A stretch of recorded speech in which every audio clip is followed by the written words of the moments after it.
Ny 13 Desambra, voninahitsy Jean Eugène. Mbola mpanao politika ihany no tsaroantsika androany ny vaninandro naterahany. Tsy izay izany fa voninahitsy Jean Eugène mpikambana tao amin'ny kongresy tetezamita.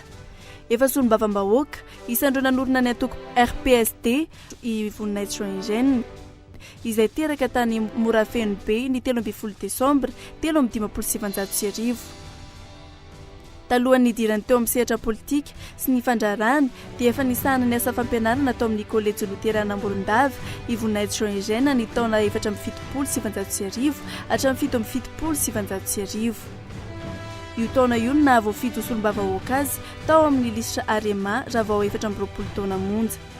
Nandalina lalàna ary nahazo mari-pahaizana ambony momba izany. Ny taona 327 no tendren'ny fitondrana ho filohan'ny fivondronana mainty rano niala teo amin'izany toerana izany ny taona 170 tamin'ny fanombohan'ny fihetsembahoaka no tarian'ny hery velona. Sekretera jeneraly lefitry ny antoko RPSD i voninahitsy Jean Eugène ary lany solombavam-bahoaka tao amin'ny lisitry ny antoko RPSD ny volana Jona 1770.